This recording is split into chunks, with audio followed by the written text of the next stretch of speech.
Coucou tout le monde, je vous retrouve aujourd'hui pour un nouveau vlog puisqu'apparemment vous avez beaucoup aimé le dernier, donc je me suis dit que j'allais vous réemmener avec moi pendant quelques jours, vous montrer un petit peu voilà ce qui peut se passer dans mon quotidien. Et je commence ce matin par vous montrer ma boisson ayurvédique que je me fais quasiment tous les jours. Alors c'est une boisson qui m'a été recommandée par ma thérapeute ayurvédique pour détoxifier le corps, mais également pour stimuler et aider la digestion. C'est quelque chose qui est très rapide à faire, que je fais voilà quasiment tous les matins, et c'est une boisson que je vais boire tout au long de la journée. C'est quelque chose qui est très bon et je vais vous montrer la recette. Alors vous allez voir, les ingrédients ne sont pas très compliqués.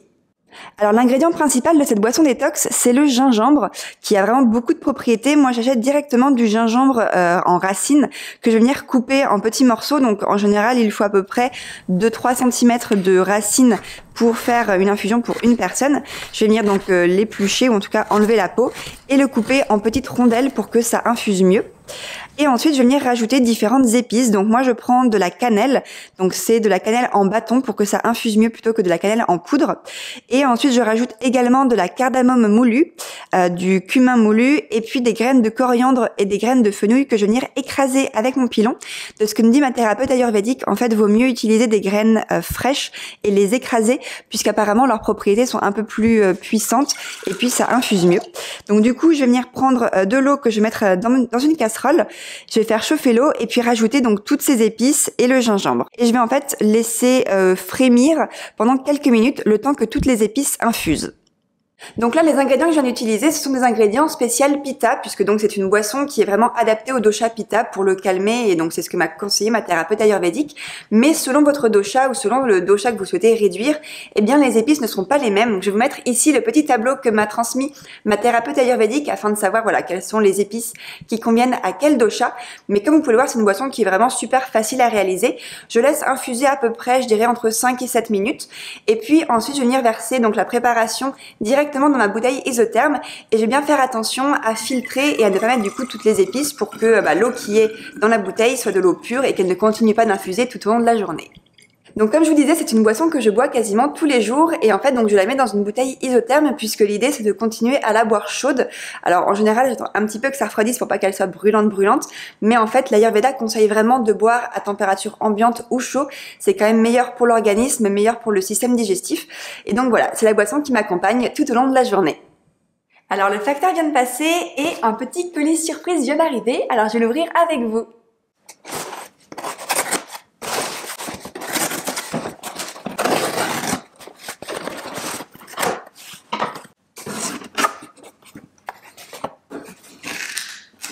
Alors du coup, il s'agit d'une magnifique paire de chaussons de la marque Engarde. Alors Engarde, c'est une marque de chaussures et de chaussons éthiques qui m'a contactée il y a quelques semaines pour me proposer de tester leurs chaussons. Et c'est vrai que comme les miens sont quand même assez vieux, un peu usés et puis plus très beaux, je me suis dit que ça pouvait être sympa d'avoir une nouvelle paire de chaussons. Et là, pour le coup, ils sont magnifiques, beaucoup plus fins, plus féminins, un peu plus classe quand même. Donc c'est vrai que c'est toujours sympa. Alors dans le colis, on avait donc une paire de semelles. Ce sont des semelles en liège qui sont là en fait si jamais les chaussons sont un peu trop grands. Donc quand même y mettre en fait sur le packaging. Si on fait une demi-pointure, et bien du coup ça permet de faire que les chaussons nous vont bien. Alors personnellement, si les chaussons me vont, je pense que je les garderai pour une autre paire de chaussures. Ça peut toujours servir. Et puis c'est vrai que des semelles en liège, c'est un très beau matériau. On retrouve également donc un petit sac en coton. C'est un sac en coton recyclé. Alors là, il est normalement fait pour ranger les chaussons. Mais c'est vrai que moi, je pense pas que je vais beaucoup me servir de ça pour mettre des chaussons puisqu'ils vont rester principalement à la maison. Mais par contre, voilà, c'est un joli petit sac que je pense que je pourrais réutiliser pour autre chose. Et il y avait également une petite carte qui présente donc rapidement la marque et ses valeurs et qui nous parle aussi donc des chaussons, qui nous dit donc ce sont des chaussons qui sont confectionnés en Espagne à partir de laine recyclée. Voilà, donc c'est certifié GRS. Donc GRS, si je me trompe pas, c'est Global Recycled Standard. Donc voilà, c'est un beau label. Je vois que la marque est également certifiée B Corp. Elle fait partie de 1% pour la planète. Donc vraiment de très très belles valeurs. C'est vrai que c'est une marque que je connaissais déjà puisque je l'avais référencée sur le site de Piplet. Piplet, pour ceux qui ne connaissent pas, c'est une plateforme de marque éthique que j'ai créée avec mon chéri. qui référence en fait plein de marques éthiques dans plein de catégories. Et donc du coup j'avais analysé la marque En Garde il y a plusieurs mois maintenant, et donc je savais que voilà, c'est une marque éthique qui proposait des chaussures et des chaussons. Et donc quand ils m'ont contacté pour découvrir leurs chaussons, j'avoue que j'étais super contente puisque c'est une très belle marque, et je vous avoue que je suis pas du tout déçue parce que ce sont vraiment de magnifiques chaussons. Ils sont très très élégants, très fins, et puis c'est vrai qu'à l'intérieur, je sais pas si vous pourrez voir, mais c'est vraiment une matière toute douce, toute moelleuse, ça fait un peu moumoute. Et en fait donc du coup vu qu'on peut avoir donc des semelles en dessous, donc ça s'enlève facilement. Et je sais pas si vous pouvez voir, mais c'est vraiment très très moelleux. Ils font vraiment super confortables, donc j'ai hâte de les essayer, mais en tout cas ils sont magnifiques.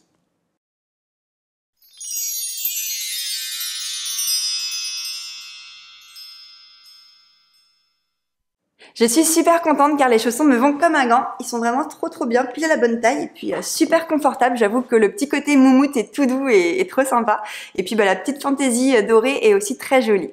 Si vous avez envie de découvrir leur marque et de tester leurs produits, la marque En Garde vous propose un code de réduction de 20% sur tout le site avec le code ANA20. Donc n'hésitez pas à y jeter un coup d'œil si vous avez besoin de nouveaux chaussons ou peut-être d'une paire de chaussures. Ils ont vraiment de très beaux produits. Je vous mettrai le lien de leur site directement en barre d'infos. Aujourd'hui est un nouveau jour et je me suis dit que j'allais me préparer avec vous pour vous montrer un petit peu ma routine maquillage et les produits que j'utilise. Alors je commence en général avec le teint et en ce moment j'utilise une CC crème de la marque Madara. C'est la City CC et c'est vraiment une crème que j'adore. Alors déjà c'est une crème qui est super confortable à porter, elle est vraiment très hydratante, très nourrissante. En plus elle contient de l'acide hyaluronique, donc vraiment un super ingrédient pour la peau. Et c'est vrai que c'est une crème qui s'applique très bien, elle est fluide. Moi je l'applique directement avec les mains et elle pénètre bien, elle s'étale bien, ne laisse vraiment aucune démarcation. En plus de ça, c'est une crème qui contient un SPF 15, donc c'est l'idéal pour protéger quand même la peau des rayons du soleil. C'est vrai qu'en hiver, je sors pas forcément beaucoup, j'ai pas l'occasion d'être beaucoup exposée, donc un SPF 15 c'est amplement suffisant. Et c'est vrai que voilà, j'aime beaucoup le rendu, ça unifie le teint et ça permet d'avoir une peau un peu plus nette.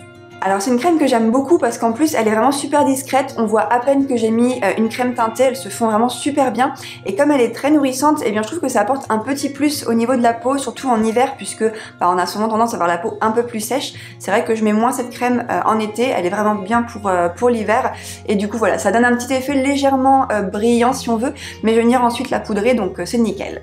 En anti-cerne, j'utilise celui de la marque Inika, qui est un anti-cerne que j'ai depuis plusieurs années maintenant et qui est correct mais sans plus. D'ailleurs, je pense qu'il n'est peut-être plus très bon, mais là j'ai envie de le terminer, c'est vrai que j'arrive bientôt au bout. Et c'est un anti-cerne que je trouve voilà, correct, mais qui n'a pas une couvrance non plus extraordinaire. Et puis personnellement, je l'utilise à la fois donc en anti-cerne et en base de fard à paupières, puisque du coup, voilà, comme je veux l'utiliser un peu plus rapidement, et bien du coup, je me dis que je l'utilise à deux endroits. Donc voilà, il se voit quand même un petit peu, il s'applique bien. Pour le coup, il est quand même assez riche aussi, donc il laisse pas il marque pas, on va dire, les zones de sécheresse. Il marque pas les petites ridules. Mais voilà, je trouve pas qu'il ait une couvrance extraordinaire. Au niveau des cernes, vu que j'en ai pas de trop marqué, bon c'est pas très gênant. Mais c'est vrai que voilà, quand il s'agit par exemple de recouvrir un petit bouton ou ce genre de choses, c'est vrai que c'est pas forcément le produit le plus efficace.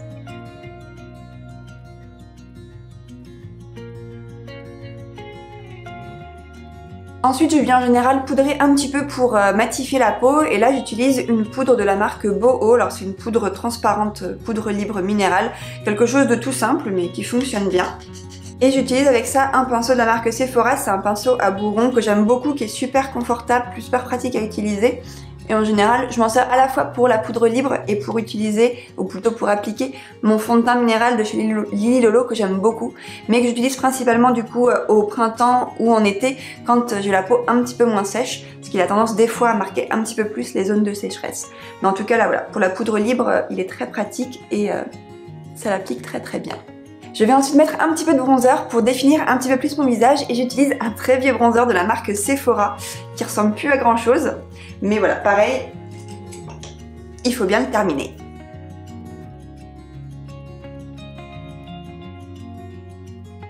Et pour terminer le teint, j'utilise le blush Lip to Chic de la marque Puro Bio. C'est un blush que j'adore, qui a vraiment un rendu super naturel, qui est très facile à appliquer. En fait, c'est un blush qui est sous forme à crème. On vient mettre son doigt un petit peu, frotter pour réchauffer la matière, et ensuite on l'applique directement sur la peau.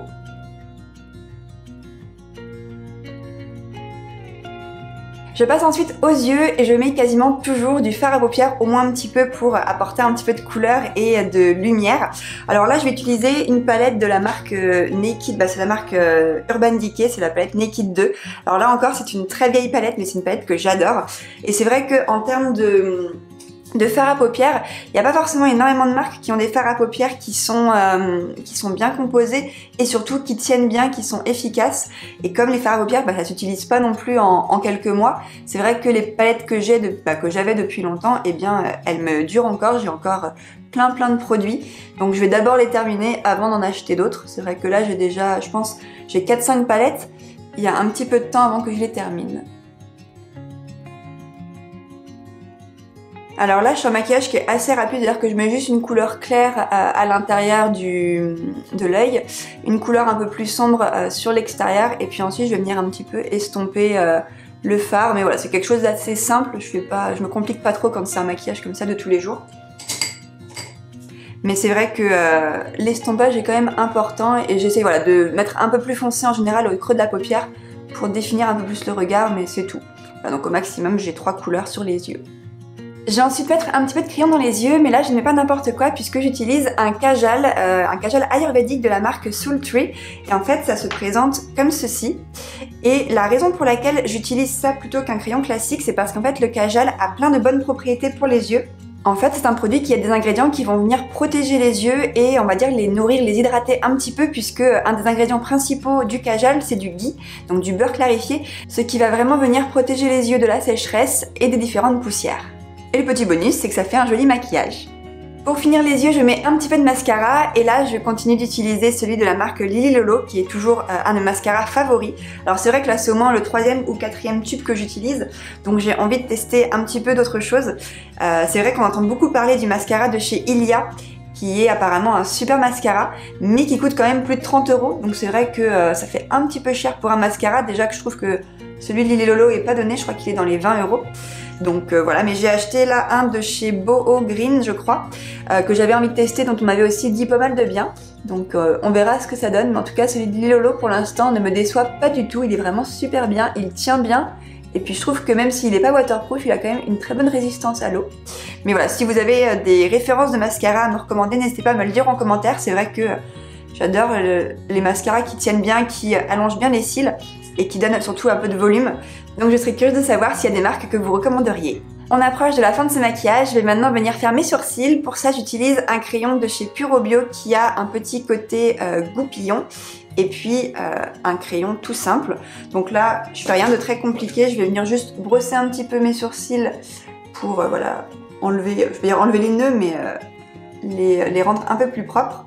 Et je vais ensuite remplir un petit peu les zones où c'est légèrement plus clairsemé, mais j'essaie de faire quelque chose de très discret, parce que comme j'ai les sourcils déjà naturellement assez foncés, j'ai pas envie de rendre mon regard un peu trop dur. Et je vais ensuite venir fixer mes sourcils avec un gel à sourcils. Alors là, c'est le packaging d'un gel à sourcils de chez Madara. Mais c'est vrai que je pense pas qu'il reste beaucoup de gel à sourcils de Madara dedans puisque je le re-remplis avec du gel d'aloe vera. Mais c'est vrai que j'aime beaucoup le packaging parce que déjà la petite brosse est quand même très pratique, elle est fine, elle est précise. Et puis vu que le packaging est transparent, ça permet de se rendre compte de ce qui reste dedans, donc je trouve ça plutôt pas mal. Et voilà, je vais juste venir un petit peu les brosser et les redéfinir. Dernière petite touche de ce maquillage, ce sont les lèvres et là j'utilise un baume teinté de la marque Uro.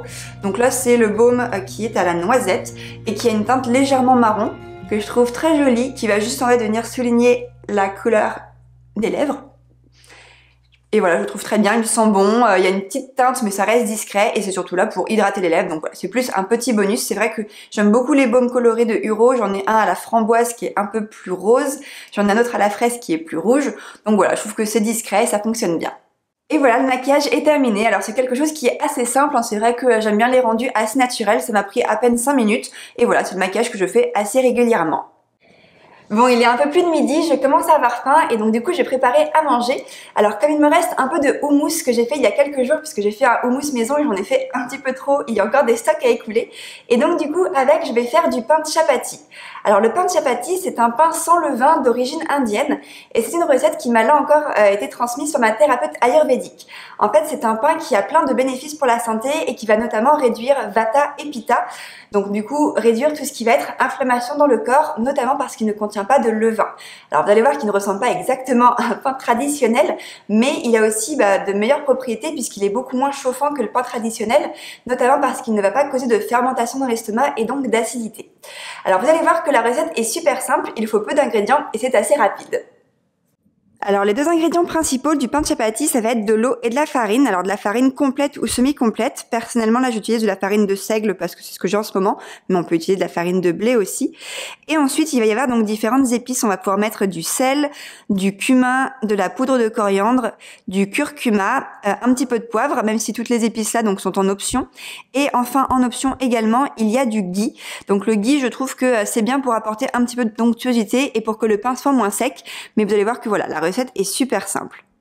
Alors je commence en mettant ma farine dans mon saladier. Je mets l'équivalent d'à peu près 2 tasses de farine, mais c'est vrai que les quantités sont un peu approximatives puisque je fais ça un peu à vue d'œil.